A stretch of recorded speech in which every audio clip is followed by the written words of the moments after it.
GTX30 series cards haven't been around for long, more so their mobile variants for laptops. They were announced at CES 2021 and have just started making their way towards the gaming laptop market. Now, we've been lucky enough to get our hands on one of those laptops. It's the Gigabyte AORUS 15G YC, and I must say it has been an absolute pleasure playing games on this machine thanks to that 3080 card. The Gigabyte AORUS 15G YC is a bit of a chungus, weighing in at 2 kilograms. Now, its impressive spec and heavy cooling do make it so. It's heavy, though manageable if you're carrying it around in a laptop backpack, but I wouldn't want to walk across town with it under my arm for too long. The entire thing is covered in a softer touch plastic that feels smooth to the touch and for the most part keeps fingerprints to an absolute minimum. On top, the AORUS logo lights up, which gives it a bit of a premium feel. It's not RGB, but it shines with a nice cool white. And it's not bright, and the logo is mirrored, but it does look very tasteful anyway. It feels a little flimsy when any amount of pressure is applied to the top of the machine, so don't put anything heavy on the laptop while it's closed. The base of the laptop is very interesting as well. It's one of the most open designs that I've seen on a laptop for a very long time, and that's definitely helping with the Gigabyte cooling solution. It's grilled and open so heat can escape easily, and there are several rubber feet that will keep it raised off a desk. The Gigabyte AORUS 15G YC comes with enough ports to keep gamers happy. On the left you can find a single HDMI 2.1 output, which will give you up to 4K resolutions at 120 FPS,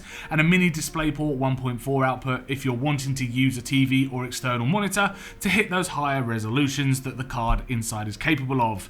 You can also find a 3.5mm combi headphone microphone jack, a USB 3.2 Type A and a 2.5 gig Ethernet port. Now on the right you can find one USB Type-C, two more USB 3.2 Type A inputs, an SD card reader, and the power output for the charger. Around the back of the laptop and really extended to the sides, you've got some pretty chunky vents again for air cooling to keep the components at a happy temperature. A little bit more on that in a moment though. Opening up the laptop, you're greeted with a bright RGB keyboard, some more softer touch plastic casing, and which again looks very premium and does save on fingerprints, and a very interesting top design where these speakers are housed. It looks like a diamond pattern, and again it is quite tasteful. One area I thought could have been bigger is the touchpad for the mouse. Not that it's not responsive, it is. It's just a tad on the small side considering the laptop size and the border that surrounds the touchpad. The typing experience isn't really too bad either, though the keys are a little close together, making it slightly awkward to use for word processing or your normal work type applications, and even in some cases gaming,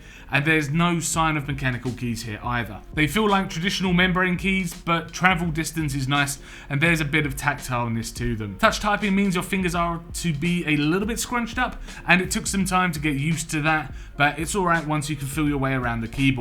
It does have a number pad too, which is definitely preferential for me and my work, but you might differ. You might want more space for the keys to spread out a bit. Now, you've also got to position your wrists in a comfortable position. Because of the extra thickness of the laptop, your wrists can start to feel a bit of fatigue if you're resting them on the corner of the laptop here, as the laptop, because of its size, is raised slightly, or raised a lot higher than a traditional laptop because of the cooling solutions and the parts inside. It's a very, very thick laptop. The hinges though that connect the screen to the main unit are pretty solid. There is a bit of screen wobble, as you can see, and it's not as solid as some laptops out there that use a kind of single hinge design across the entire back of the laptop, but it is secure enough to not feel like it's going to snap. Now the bezels are kept to an absolute minimum on the screen as well to give you maximum real estate of that monitor. The placement of the webcam is absolutely terrible though, and because of the skinny bezels, the webcam is positioned at the bottom of the screen. Not ideal, and can certainly put anyone off using it thanks to its not so flattering angle. So just to give you an example of the webcam quality that you can expect, as you can see, it is firing. I'm looking at my screen right now, so if you're on a Zoom call, you're looking at your screen, the camera is literally just firing up at my chin, okay?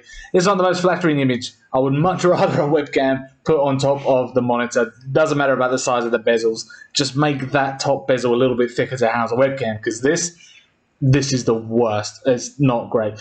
But in terms of sound, it doesn't sound too bad, to be honest with you. It's passable for a Zoom call. And it's just almost like ticking a box, like a box ticking exercise to say, yes, you can buy this laptop and use it for work-related purposes on Zoom calls or team calls or something like that. Though webcam quality is alright, it does attract a lot of noise in low-level lighting, but the positioning absolutely sucks.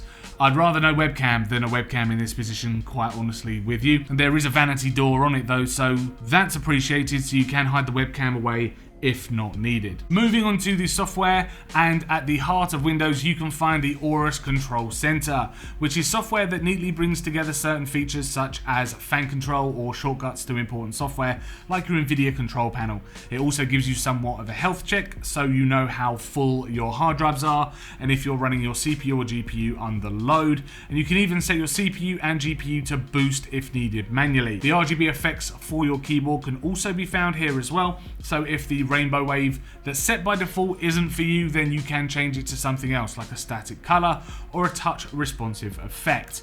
Now there are loads there, including custom setups, so you can just fill your boots with customization. It's here where you can also set your screen color temperature as well, as it has the ability to remove blue light to save your eyes to allow you to sleep after a full-on gaming session. So the screen itself is a Pantone certified IPS display. If you don't know who Pantone are, they are known for their color space, which is used in a number of industries around the world, and that's most notably for graphic design. I must say, from the box, the screen gives a very nice and very vivid color, like what's expected from an IPS panel, without really oversaturating them when watching media, and it can produce nice and realistic looking skin tones. The AORUS control panel lets you change the white balance as well as put a warm or cool tone on your display as well.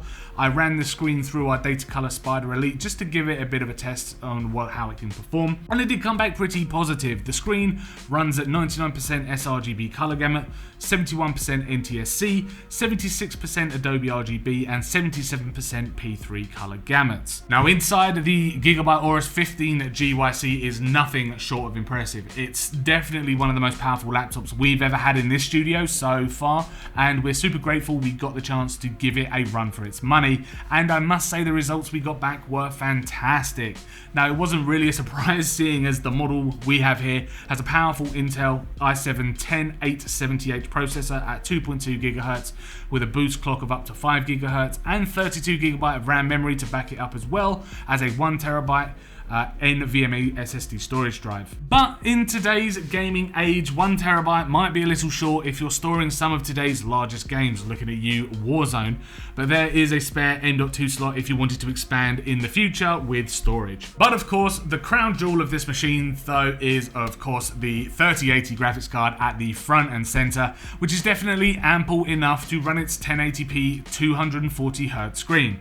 Now I will say however that this is an 8GB 3080 rather than the more powerful 16GB variant, but it's still very much capable at running modern games at top quality graphical settings. 3D Mark 10 on the Times by benchmark gave us an overall score of 9396 with a graphics score of 9460, and just take a look at the impressive frame rates we were receiving during our testing. Now you can assume that all testing was done at a 1080p resolution, as that is the max resolution of the panel itself.